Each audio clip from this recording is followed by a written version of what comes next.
The siren wasn't just a sound, it was a scream, a piercing, unrelenting wail that echoed the fracture in my own mind. For the first time in my life, I felt the true weight of silence. I was alone. I was suffocatingly afraid.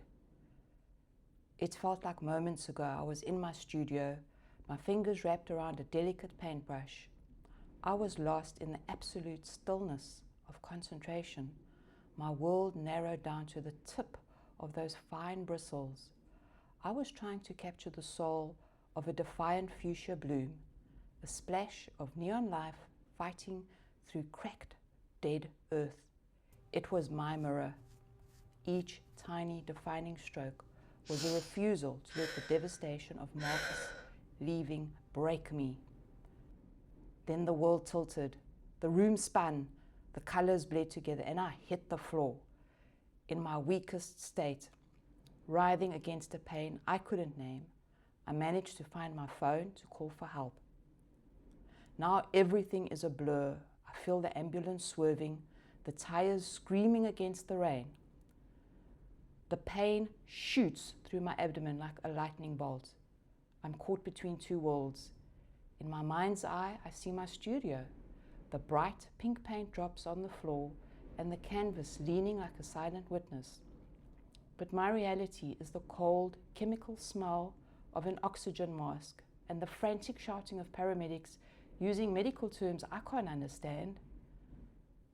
Please, this is serious, I whisper. But I'm not looking at the medic. I'm looking at the corner of the ambulance. There's a shadow there, a darkness that doesn't belong in a vehicle of mercy. It's tall, jagged, and it's watching me.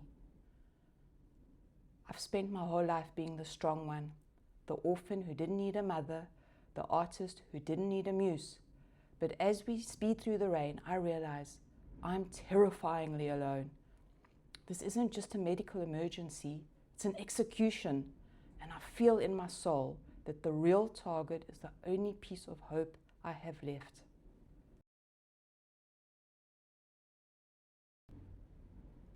The hospital didn't feel like a place of healing. It felt hollow, devoid of love and care.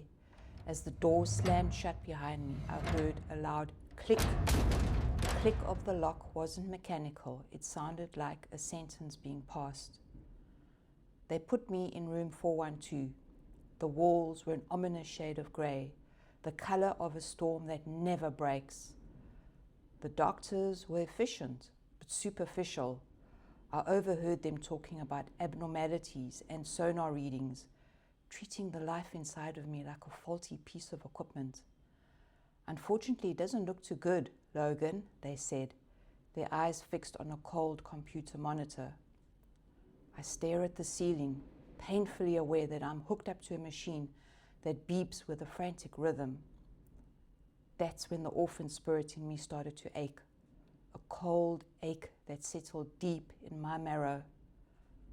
I wished, oh God, how I wished I could call my real mother, not the woman who raised me, but the woman whose blood runs through this child. I wanted to ask her, does our blood hold a curse? Is that why you left? Is that why the shadows are here? But she's a mystery I'll never solve. I was drifting in a sea of grey, a prisoner in a fractured ward, waiting for the jailer to reveal its face.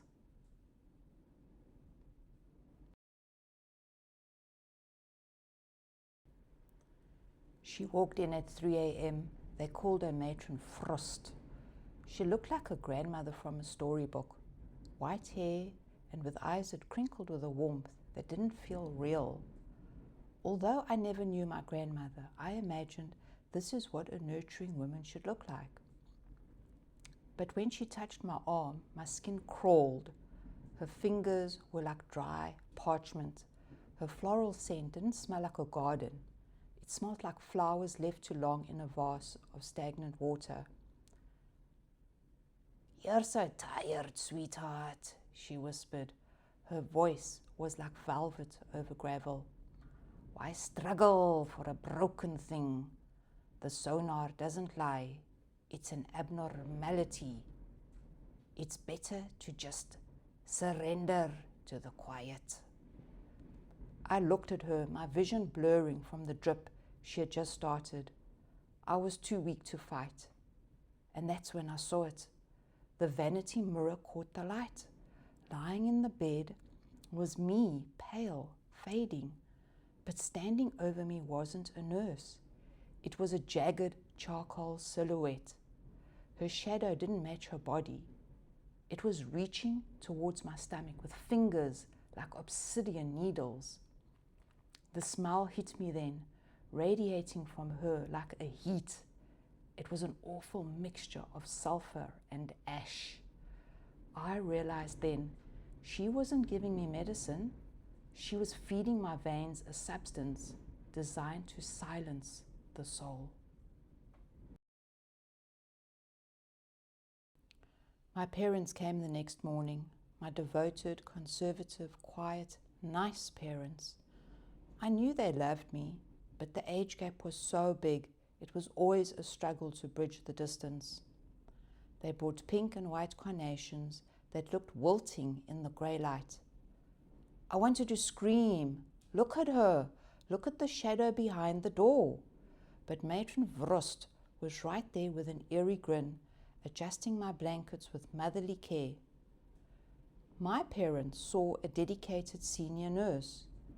I saw a predator playing with its prey. "We're so sorry, Logan," my dad whispered, his voice trembling. "We'll be praying for you, as we always do. God has a plan for all of us. We love you. Stay strong, sweet Logan." They kissed my forehead and walked out. Their prayers were falling short of the high heavens. They were just stitching a shroud with the shreds of their breath.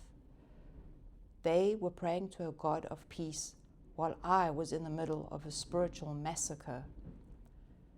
As that heavy door thudded shut, I realized they were leaving me alone with the very thing they were praying against. I was 22 years old, paralyzed by drugs, watching my only protection disappear down a long, echoing hallway. The room grew dark. Matron Frost backed into the corner, whispering to the shadows. I heard the sound of muted voices, guttural, diabolical.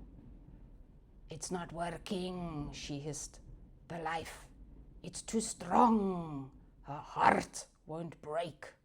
Then the response, a voice like the grinding of stones, a hard physical blow to my entire being. "Then double the dose. Silence the heartbeat forever. If the vessel won't break, drown it." I saw her reach for the syringe. She moved towards my arm, her face distorting into a jagged grimace. My body felt like lead. My baby's heartbeat on the monitor was the only thing left. A tiny stubborn thump thump, thump thump, fighting the dark. The needle touched my skin. I closed my eyes and prayed fervently inside my mind. "God, if you are real and you can hear me, please don't let the darkness touch my baby."